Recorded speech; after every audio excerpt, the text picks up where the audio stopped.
However, fear not, we have the settings arranged so that only those of us who are unmuted and talking will be picked up by the recording. So if you have your camera on, you will not be part of that recording. So don't worry about that. But please do use the chat at any point throughout the evening with any questions that you might have for our authors. We will save those up and pose them for you, or just to say hello.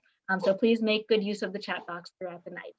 And then last of all, before I turn things over to Davith to introduce our authors and get things started tonight, a note of thanks to all of you. It's been a weird and long and hard year in the world of independent bookselling and small businesses of all kinds. And the Northshires would not be here without your continued support. So thank you for making the choice to support small businesses. And without further ado, I turn things over to Davith to introduce our authors. Thanks so much, Rachel.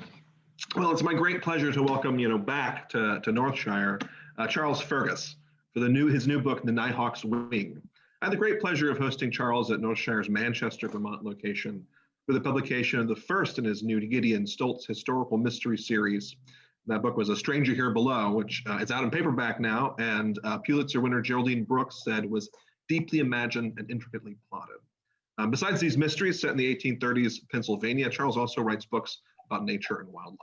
He's here tonight for the second installment of the mystery series, Nighthawks Wing, which reviewers have said is even better than the first one. Northshire staff favorite Paul Doiron said that what a fantastic book, strong, well-drawn characters, rich attention to natural detail, and a haunting narrative make this a series to get excited about.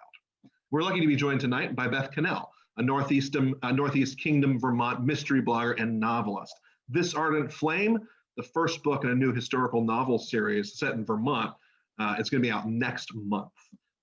Please welcome to Northshire Beth Kanell and Charles Fergus.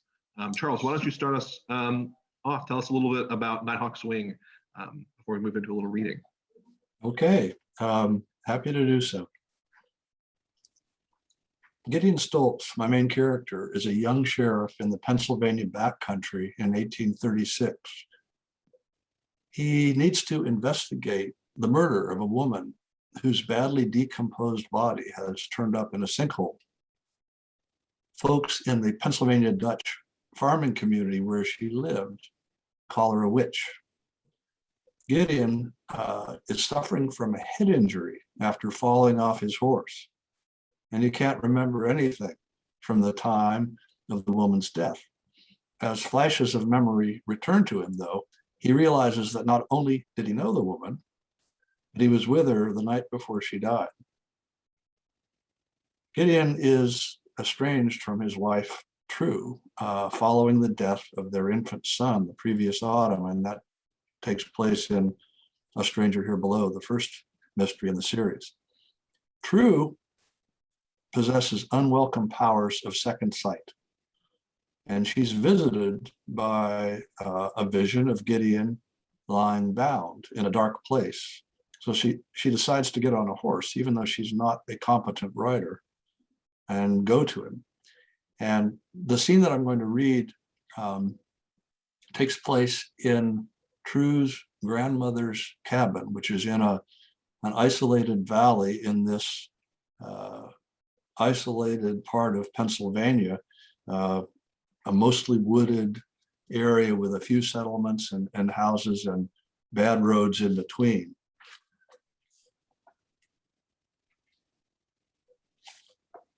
So the two characters who are going to be interacting here will be True Burns Stoltz, that's Gideon's wife, and True's grandmother. True came suddenly awake. She heard wings fluttering in the darkness, a bird trapped inside the cabin, frantically beating its wings to get out. She rose from her bed and searched. She found nothing. All she could hear was her gram snoring. Maybe that was what had wakened her. As she stood in the darkness, the cabin's walls seemed to press inward, and a powerful choking sensation overcame her. She saw Gideon. He lay on his back in a closed-in place, a dark place, one without any light, yet she could see him. He was bound hand and foot, his eyes open and staring. She feared he might be dead, Then he blinked. He thrashed about, struggled against the ropes binding him. Then he seemed to give up. He lay back down and heaved a sigh, his shoulders sagging, his head coming to rest in the dirt floor of a cave. The vision vanished like smoke from a dying fire. She could breathe again.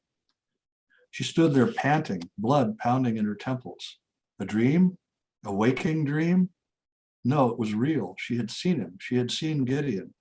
It was the second sight, like the time her grandmother had seen her husband Ezekiel fall off his horse and lie bleeding on the ground, with the pack horses running all around him, had viewed the thing in great clarity over many intervening miles. True hurried to her Graham's bed and shook the old woman awake. I saw Gideon. He's in a cave. He could die. The old woman coughed and sat up. I have to help him. If you think so, Graham Burns said. True tugged on her grandmother's bony arm. Get up, Graham. You have to come with me. The old woman gently freed herself from True's hand. What time of night is it? Graham Burns did not own a clock. The inside of the cabin was almost black. True found her way to the door and went out. The only light she could see came from a sinking sliver of moon and 1,000 stars. She hurried back inside, went to her Graham, still in bed. We need to get ready. Settle yourself, child, the old woman said. Tell me what you saw. True described her vision of Gideon lying bound on the floor of a cave. Panic rose in her breast. Come with me, Graham, help him. This is for you to do. We'll hitch Jack to your wagon. That wagon ain't been off the farm in years. The harness is mouse chewed and worthless. Where do you think that cave is? In Sinking Valley. He must be there, the place where he was trying to solve that crime. You rode here on that Jack horse, Graham Burns said. Put a saddle on him and go. I've never been to that place, nor have I. Come with me, please. I'd be of no use. I'd just slow you down. The old woman eased out of bed, straightened and rubbed her lower back. Let me round up some clothes for you. Go saddle Jack. I'll put together some things for you to take along. She hobbled in her nightdress to the small window and peered out. Get moving. You can be ready by daybreak. As the sky brightened in the east, Graham Burns tied to the back of True's saddle a drawstring poke containing bread, jerked venison, cheese, a tinderbox, some tow, a candle, a small lantern, a knife in a leather sheath. She had given True a dented, broad-brimmed hat and made her put on a pair of her grandfather Ezekiel's musty old trousers, blue stripes on white ticking cloth. They might look odd and scarcely proper, but those pants will help you ride and get off and on Jack when the need arises. Graham Burns had True tighten the saddle's girth and set the bit in the horse's mouth. Jack is a good horse, she said, stroking his nose, but he's lazy. I'll cut you a switch. True mounted, and Graham Burns handed her a sassafras switch. The black gelding showed white around his eyes and took a big leap forward. True grabbed his mane and held on tight with her legs. Slow down, Jack, slow down. Jack seized the bit and tossed his head from side to side. It scared True, and she almost threw herself off the horse's back. But she thought about Gideon in his plight. She had to reach him. Not knowing what else to do, she brought the switch down smartly on the gelding's shoulder, was surprised when he did not buck her off or explode into a headlong gallop, but instead made a big circle, then took off down the road in a jouncing trot. True didn't dare turn around and call goodbye to her Graham. At the bottom of the hollow, she turned up Panther Valley. Mm-hmm. Thank you. Wow, Charles, you take me right into the story all over again. And I've read it twice. It's a great story. You're a horseback rider yourself. How hard would it have been for True to do this? Well, it would have been hard. It was really hard for her to go to her grandmother's house because she hasn't ridden much. She grew up as a servant, really, in a mansion, a manor house, and she had no particular experience with horses. So her ride from her home in the town of Adamant, where she and Gideon live, and where Gideon has the jail, and where he's the county sheriff, her ride to her Graham's cabin in the backwoods was a really difficult thing for her. She rode in a skirt. And of course, it's really hard to ride astride on a horse in a skirt, but it can be done. Basically, you kind of crouch down and you reach back between your legs and you grab a hank of skirt in your hand and bring it forward. So she got on Jack and she rode out to her Graham's, because she was deeply depressed at that point in the story. And she realized that if she stayed in this small house where she had lost her child, she wasn't going to get well. And her grandmother, who was a seer and an herbalist, and seen by some as a witch, had always been a favorite of True's. And so True decided to go to her Graham and see if she could find a home there and get herself back into the world of the living. Now, I know that many authors have a sort of aha moment when they realize how the next book is going to open up in front of them. What was your aha moment for this book? Well, it happened some time ago, I guess you could say. I went to a writing conference several years ago, and I had the good fortune to have lunch with Anne Perry. And I don't know how many of you folks may know Anne Perry, but she's a fine writer of historical mysteries. Her Victorian era Charlotte and Thomas Pitt mysteries are really popular and very well done. Mm-hmm. So she asked about my writing, and I told her about my Gideon Stoltz historical mysteries. And the first one, A Stranger Here Below, was just about to come out. And she asked a little bit about it. And then she said, does your character have a wife? Is your main character married? And I told her, yes, he is. And she suggested that I develop True to become a major character in my series, which she had really done with the Pitt series, and then another series that she has whose name escapes me at the moment. But she felt that having both a man's and a woman's point of view in a mystery really enriches the story by opening up complementary perspectives. And so I followed her advice in Nighthawks Wing, and I really found that True's emerging as a strong, independent character has made writing these mysteries so much more enjoyable and satisfying. So that's kind of the offer for, okay, I'm going to have a mystery and a plot in which both Gideon and True are major characters. I really like that. Now, I'm curious about the Pennsylvania Dutch aspect here from two different directions. One is, in our part of Vermont, the Northeast Kingdom, we have a group of Amish now living in the area. And for people who don't know Pennsylvania well, and I know that's where you grew up, are Pennsylvania Dutch similar to Amish? You've got a different culture in this book, right on the frontier as America is expanding. Tell us about them. Well, Pennsylvania Dutch, or Pennsylvanisch Deutsch, that's in their dialect. That's a really diverse group of people. And Germans have been emigrating into Pennsylvania since the very early 1700s, and many of them came because of the liberal aspect of the Quakers who had founded the colony, and the fact that they could practice their religion freely. I would say that the vast majority of Germans who came into Pennsylvania were actually Lutherans and German Reformed Protestants, but also a number of pietist sects came in, and these would include the Brethren, the Amish, the Mennonites. And so what I decided to do was to focus on a group of pietist people who are moving from southeastern Pennsylvania in a settled area where they actually have poor land because they came in probably a little later than most of the other settlers. So they're moving from southeastern Pennsylvania into the central part of the state where Gideon is the sheriff, and they have found a valley.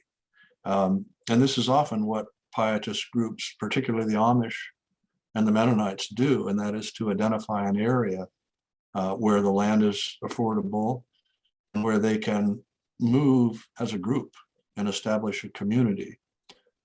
So I created a fictional valley called Sinking Valley, and there are several sinking valleys in Pennsylvania, and they're so named because of the limestone formations underlying the soil, and the limestone tends to sink and slump into sinkholes.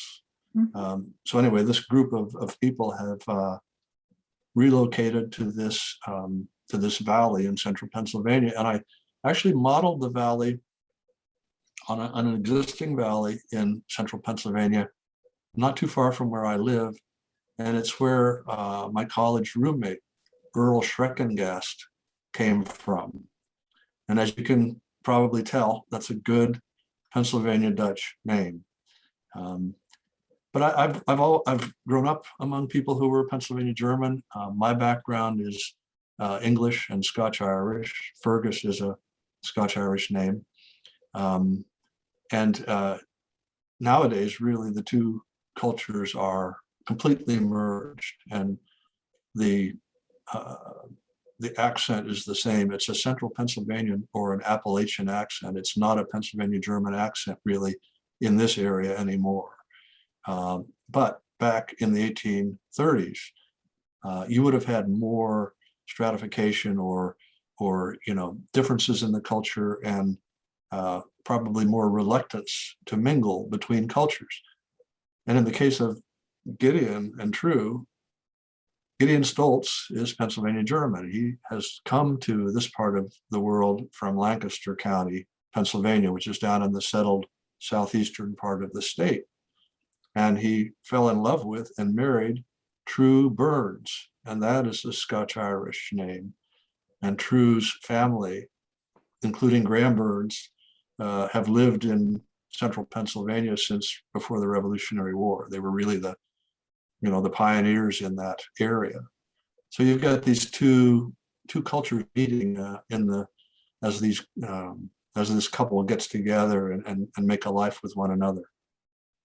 Well, you just saved me from a false direction on a question then, because I was going to ask whether visions were characteristic of Pennsylvania Dutch culture, but obviously this is from True's family and it's Scots-Irish culture. So I'm just going to take that as a given. I think all of us know someone Scots-Irish who's had some kind of vision in fiction or otherwise. But what about Gideon himself? As a mystery reviewer, I'm always looking in a series for how a character deepens. And in your first book, Gideon's so young and so inept as a sheriff. How does he grow, and how do you see him growing in the rest of the series? Well, probably at the key or at the core of Gideon's character is the fact that when he was 10, he discovered his own mother as the victim of a murder. And of course, it really, he still, to some extent, relives that, thinks about it, was traumatized by it. And it caused him to leave his home and get on his mare, Maud, and ride to the west and find a new place to live, even though he was the eldest son and he would have inherited the family farm. He didn't want a farm. He wanted something different from life. And so he rode to the west and settled in central Pennsylvania. And yes, he was inept. He's kind of an accidental sheriff in that he was hired as a deputy by the existing sheriff at the time because he could read and write, and he had a horse. And he's, not a small guy. He's probably sizable, a little over 6 feet, sizable for that era. Well, the man who hired him as sheriff, as a deputy, then had a stroke, and Gideon, at the age of 21, was made sheriff in his stead.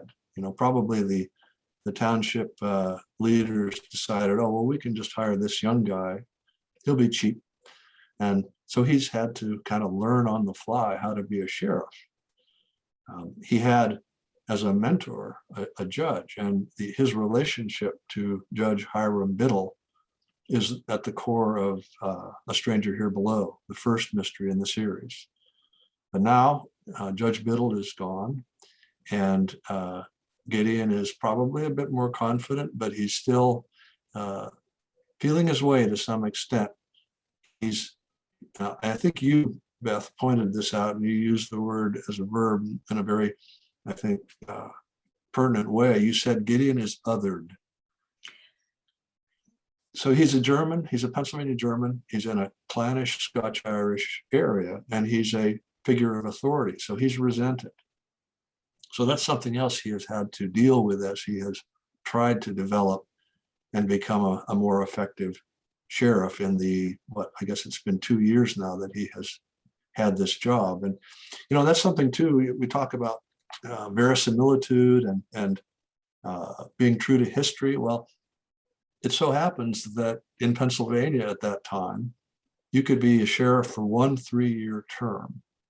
And after that, you had to step aside. So Gideon is serving out the remainder of his predecessor's term. And then actually at the very beginning of Nighthawks Wing, it's revealed that he is elected to be sheriff again because he's done a good job. So he's got 3 more years to be a sheriff. But then I've got to, if I want to stay true to the reality of the history, I'll have to figure out a different job for Gideon to take. Yes, you will.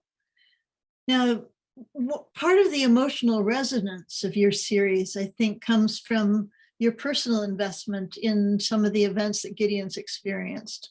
Are you comfortable talking about that? Yeah, sure.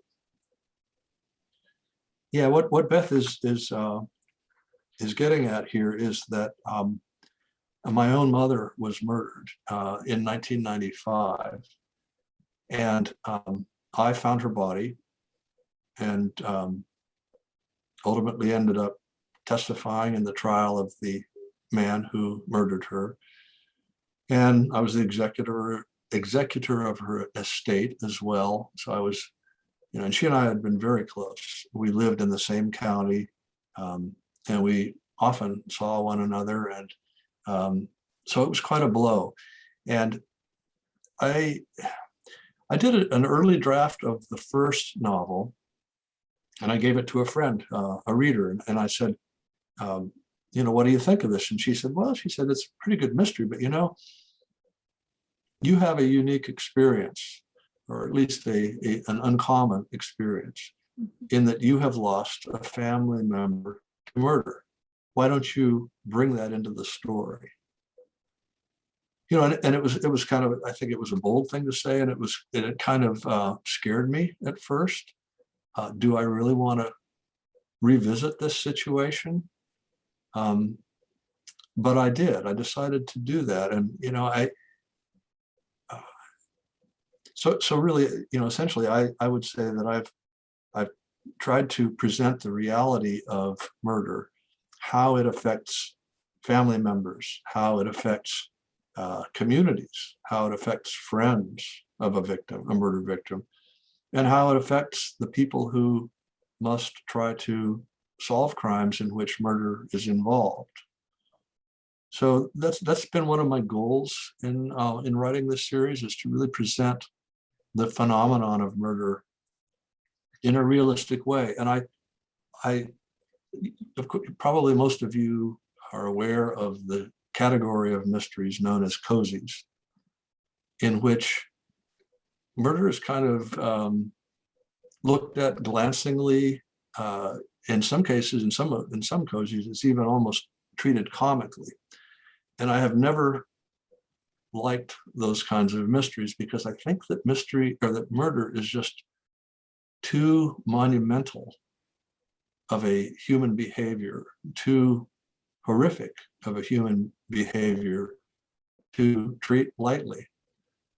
So I've tried to write about that honestly, and I wrote an essay about, quite a long essay about what had happened to my mother and all the circumstances around her murder some time ago, and it was published in the Yale Review. And so I got that out and I went through it and reacquainted myself with what had happened, and then using, remembering how I felt and what effect this had, I tried to introduce that into the character of Gideon Stoltz.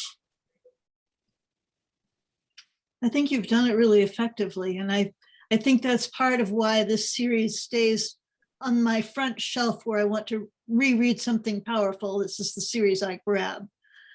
I know that you have another aspect to your personal life that has come into the book in a wonderful way. And that is that some of your earlier books were about the natural world. You're quite a naturalist. How does that play into Nighthawks Wing? Well, yes, I've spent a lot of time out in nature, and I've written 17 books that have to do with nature, the outdoors. And I think that knowing about birds and bears and grouse and trees and forests lets me write about them confidently and put details about them into the mysteries. And then that, I think, provides the fiction with verisimilitude and immediacy by creating a strong sense of place. And I think that those are the kinds of qualities in fiction that can make stories and scenes vivid to readers. And, we talked a little bit earlier about the fictional dream. That may have been before our guests came on. But we spoke about how a writer tries to create a dream for the reader so that the reader is completely involved and is thinking as if they are immersed in this place that the writer is trying to present and create. And if you make a gaffe, if you make a mistake and eject the reader from that fictional dream, you risk losing the reader. I can kind of tell a funny story about that.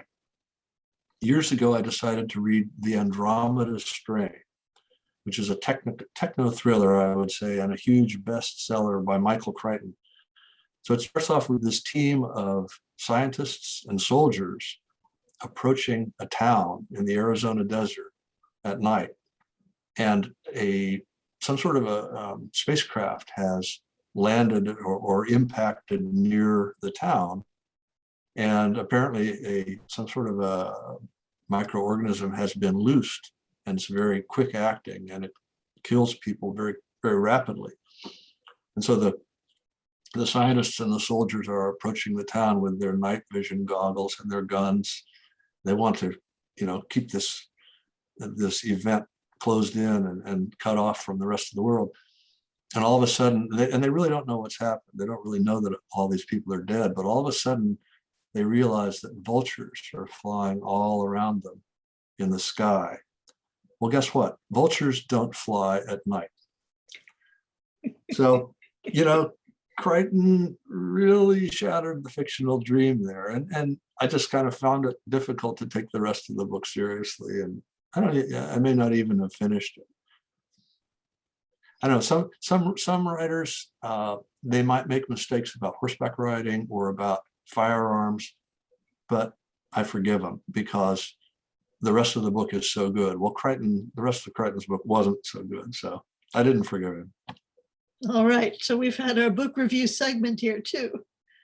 Now there's a question in the chat about geography, and it's kind of a fun question. It asks whether your sinking valley is near the real Happy Valley, otherwise known as State College, Pennsylvania. I'd kind of like to expand that a little bit because I know that you write a blog and you talk about some of your experiences there. And your most recent piece was about the maps that you were using to set up the real geography for your series. What could you tell us about that? Yes, indeed. The area that I'm writing about is based on the Nittany Valley. I prefer that, much prefer that to the very silly term Happy Valley, which I think is quite dismissive, and I don't like it. It's like Chamber of Commerce language. Mhm. So, but yes, the series is set in a fictitious version of the Nittany Valley in central Pennsylvania, and the valley, Sinking Valley, is in, like I said earlier, Sugar Valley, a valley that's nearby. But the map that Beth is referring to, I found this in the online Pennsylvania State Historical Commission's archives. And it's this great map that was made in 1820. It was a series of maps, and one was made for every county in Pennsylvania. And I think it was 20 some counties at that time. And so I was able to download and look on my computer at this incredibly detailed chart from right around the time when I set my mysteries. And it's a great map. I want to really, at some point, I want to see it in the flesh, so to speak, in the Pennsylvania archives. But it's got the locations of roads, churches, mills, taverns, farms. It even has the names of people, the last names of people, and who live on these farms. And so you can see the German settlement areas. You can see the Scotch-Irish settled areas, manufactories, whatever manufactories are. And it has sinkholes too. It even indicates where sinkholes are on the map. And these maps were made by a man named John Mellish, who was a Scot, a cartographer, and the state of Pennsylvania commissioned him for something like $25,000 to map the whole state. And so he sent out teams of surveyors, and they took notes and made measurements, came back. He reviewed these maps, and they were then rendered in by hand with probably watercolors or something like that, and ink, and then they were engraved.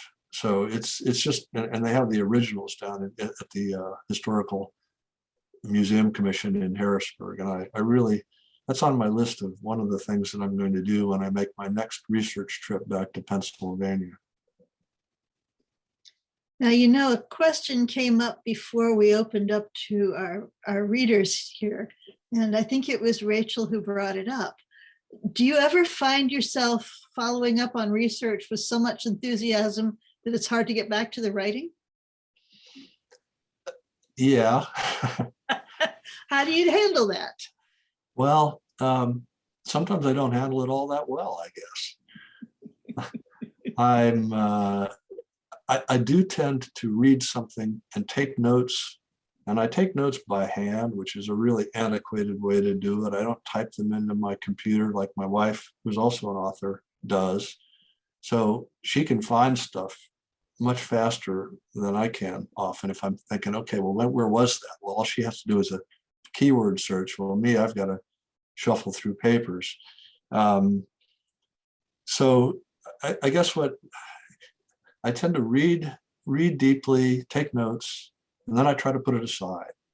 And I really, the research is great and it's essential. And you owe it to the reader, and you owe it to the time period to get your facts as correct as you can. But you also owe to the reader and to your characters a story, a very compelling story. So the story is always first. You need the tension, you need the events, you need the building of tension and to a climax and a resolution. You have to keep people turning pages and wanting to turn pages. And yeah, it might be fun to digress, at length about the cloth that, and how the cloth was made in the home or whatever. You can do a little bit of that, but you can't let it get in the way of the story. Well said.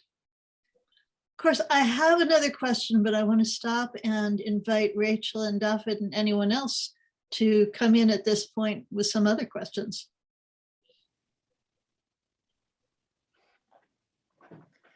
I always love, as we were discussing before we got started this evening, I'm a research junkie and I'm fascinated by the research process. And I always love to hear about tidbits that don't wind up making it into the book, things that you found out in the research process that you didn't ultimately wind up being able to use. Well, that's a great question because it allows me to say, hey, everybody, you should check out my blog. Actually, I don't blog in a very comprehensive or consistent way. And I've really only started writing things in a blog, but I find it's a great place to put, more detail, let's say, about a typical a subject that I might touch on in the novel. And I would invite everyone here to visit my website. It's simple to get to, just charlesfergus.com. And you can sign up there for my email newsletter, which I only started about a month and a half ago. And what I'm planning to do is to send out, and I'm not going to do this a lot. I don't want it to get in the way of my other writing. But every so often I'll be probably a couple of times a month, maybe 3 times a month, I will post something about some topic like this, the one that Beth referred to, this old map that proved to be so useful in my research. And just today I wrote a short piece on getting knocked out. You know what happens, how when you read in a story or see on a screen, some character gets hit over the head and they fall down and they're unconscious. And, after about a minute or two, they wake up and then they go back to being a hero and being, agile and collected and effective. Well, let me tell you, it doesn't work that way. You probably all know that anyway. So that's a subject that I researched in great depth traumatic brain injuries because I wanted Gideon to begin Nighthawks Wing having a big blank spot in his memory. And so I had to get that right. And I've myself have had a fair share of concussions, most of them as a result of falling off of a horse and landing on my head, or even just landing on the ground because, when you come to a stop from a fairly fast motion, your brain keeps traveling and it runs into the front of your skull, basically, and you sustain a concussion. And the effects of concussions are much more severe and dire than what you might think watching, NCIS on TV and reading novels by mystery writers who maybe have never had a concussion. That's I fascinating. hope I answered the question. It does. That's really fascinating. My last question is, I'm hoping that many of the people who are listening tonight are going to buy this book, want to read it, and I certainly recommend it. But I'm wondering, I know that you're that close to the end of writing the next book in the series.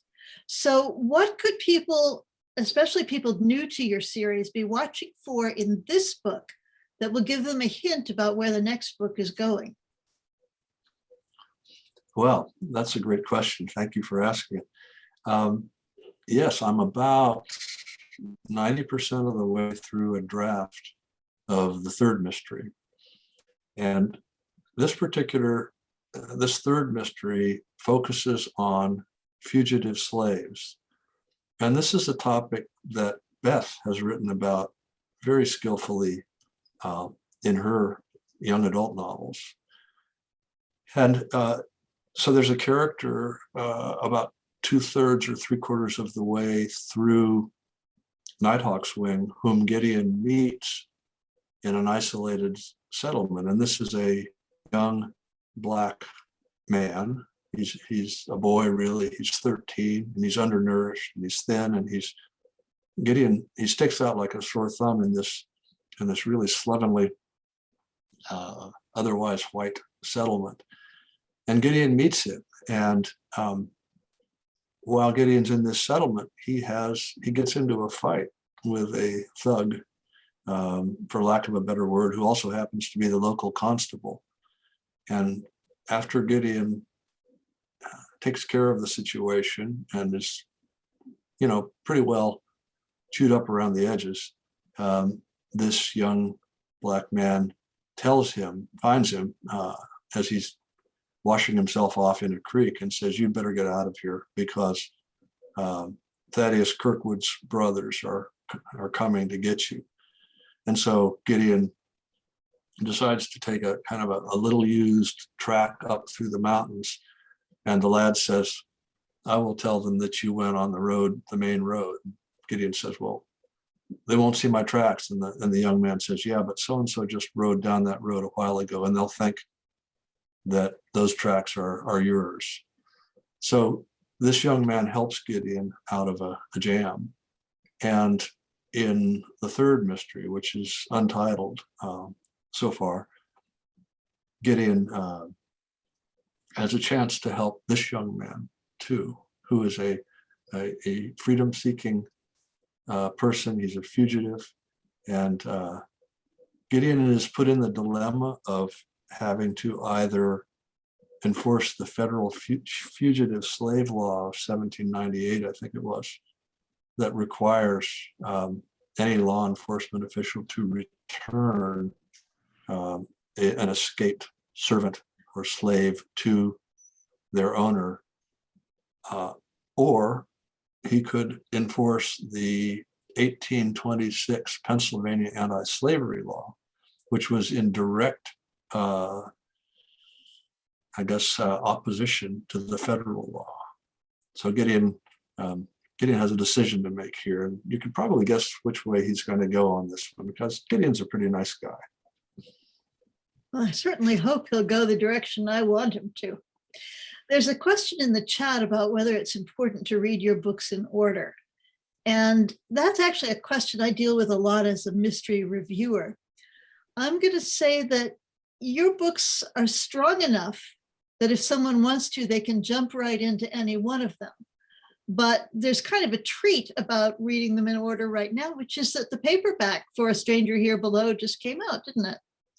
That's right. Yeah, I guess I would recommend that if you have the opportunity to read them in sequence. But indeed, I think that I really do think that Nighthawks Wing is a better mystery than A Stranger Here Below. I think I got a better sense of how to write a mystery, and was able to do that by the time I finished Nighthawks Wing. Beth, why don't you talk about your work too, because your work is in the same vein, where you have 3 books in a trilogy, right? And they haven't all come out yet, but just maybe the folks would be interested in hearing about that. Well, thank you, Charles. I'm actually in kind of a funny bind. I wrote a book set in 1850, and it's a young adult book. And it's very much about abolition and the attitudes here about abolition, but it's also about how girls change as they grow up. And the publisher asked me to go on with the series until everyone is free, which would be 15 years. And I'm just not going to write a series of 15. So I'm jumping 2 years with each book. And the book coming out this June is called This Ardent Flame. It picks up with Alice, who in the first book had 2 very dear friends in her village. And in This Ardent Flame, they're gone. So she finds a new friend unexpectedly who was born deaf, who has gone to school out of state for 15 years. And Alice didn't even know she belonged to the village. So a lot of my research for book 2 involved what happened if you were born with a handicap in the 1850s in Vermont. I think mine, like yours, can very much be read separately. And I'm excited to bring out This Ardent Flame and see what people will think of it. And like you, I'm working on the next one. I know you are, Beth. You're a very assiduous worker. One of the fun things that doesn't always happen to authors who live near each other, but is happening for us, is we're trading some of our reference material back and forth. And we're just close enough in years. You're 1836, I'm now writing 1856, and you're moving into writing 1837, right? In the new book? That's right. So some well, of the actually, material fits. The new book will take place in 1837, which is the beginning of the so-called Panic of 1837. And it actually was our country's first depression, and it went on for about 7 or 8 years. And while the third book will be about fugitive slaves, the fourth book will let me get into the actual financial depression that had a huge effect on the country.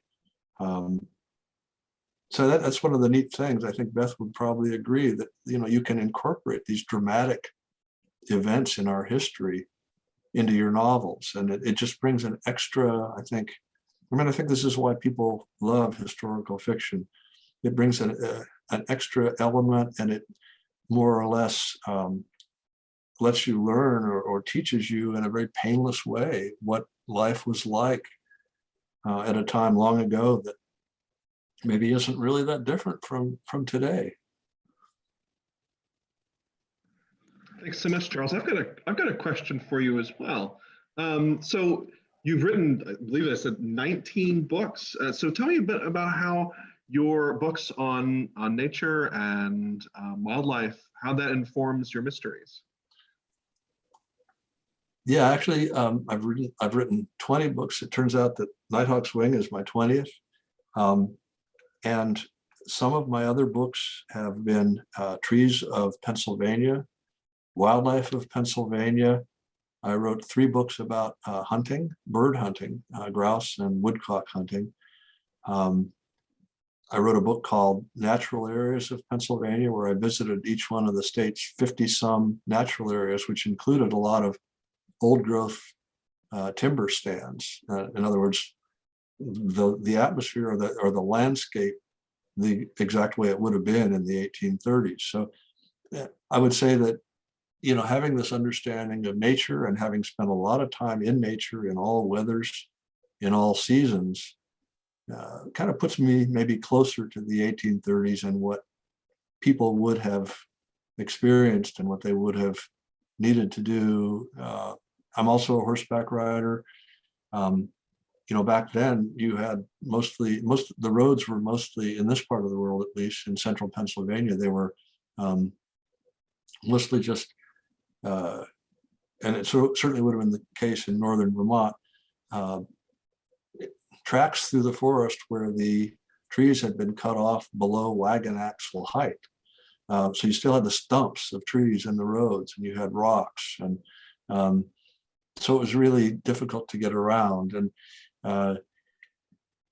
so, you know, I try to bring in things about horseback riding that bring, you know, this strong sense of the period and of the place, you know, to the reader. But I would say that, you know, having had this great background in natural history, because it's something that I love and it's something that I still do, is, you know, I go foraging, hiking, birding, riding horses. You know, I like being able to bring that into the fiction, and I think it adds a strong dimension that helps put people into the stories. Thanks, Charles. We are just about out of time, but one last question I've got for you is I've always been really impressed by the titles of these mystery series. Can you tell us a little bit about how you got these came up with these evocative titles, A Stranger Here Below and Nighthawks Wing? That's a pretty interesting story, because A Stranger Here Below is taken from shape note lyrics. Here's the book. I don't know if you can see it, but it's the couplet that it's drawn from is, "I am a stranger here below, and what I am is hard to know."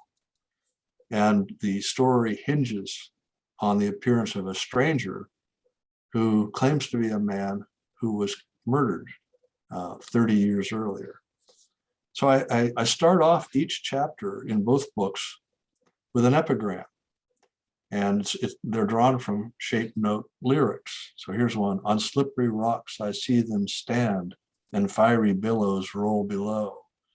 So you got this great mordant language, mostly drawn from English clerics, but also from American composers, including a number from Vermont. So I had written Nighthawks Wing, and the title of Nighthawks Wing, when I sent in the manuscript, was Death's Iron Gate. And it was going to be from a phrase, and I don't know that I can remember it exactly, something like "go swiftly through Death's Iron Gate." And my editor said, you know, that's a pretty neat title, but the Nighthawk symbolism in this book is so very strong. Could you come up with a title with Nighthawk in it? And of course, at first I was kind of, you know, bummed out, because here I had this notion that I was going to write a whole bunch of books and they were all going to have titles with shape note, drawn from shape note lyrics. But here I've got this meddlesome editor saying, oh, and our sales force really thinks you ought to have Nighthawk in the title too, right? Okay.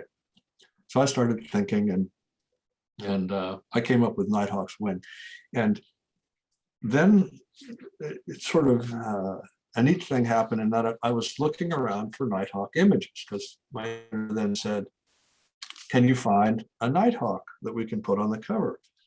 And I discovered that Audubon Society is making high resolution images of all of John James Audubon's bird prints available to the public. And so I was able to download like a 15 megabyte file of his painting of Nighthawks. And I sent it to the publisher's designer. And she said, would it be okay if I just focused in on a very small part of this painting? She said, I think I could make it very dramatic. And I said, yeah, that's a great idea, because they're out of copyright. So really anything can be done with them. You could change the colors, you could turn them upside down, whatever. And I thought she came up with an extremely eye-catching cover for the book, and that works very well with the title. So in the end, I think everything worked out okay, even though I didn't get to use the shape note title for the novel. Well, Charles, Beth, this has been a really fascinating evening. Thank you both so much. It's been a real pleasure. Order a copy of Nighthawks Wing from Northshire Bookstore. The link's been in the chat. And Beth, Charles, thank you so much. Well, I want to thank you, David, and Rachel, and the guests tonight, and especially Beth, for being a wonderful conversationalist to share this with me. And I just had a great time, and thanks everybody. Well, we'll see you at another Northshire Live soon. On Monday, New Yorker writer Tony Hiss in conversation with Bill McKibben. Have a good evening and have a good weekend. Take care. Night, everybody. Thank you.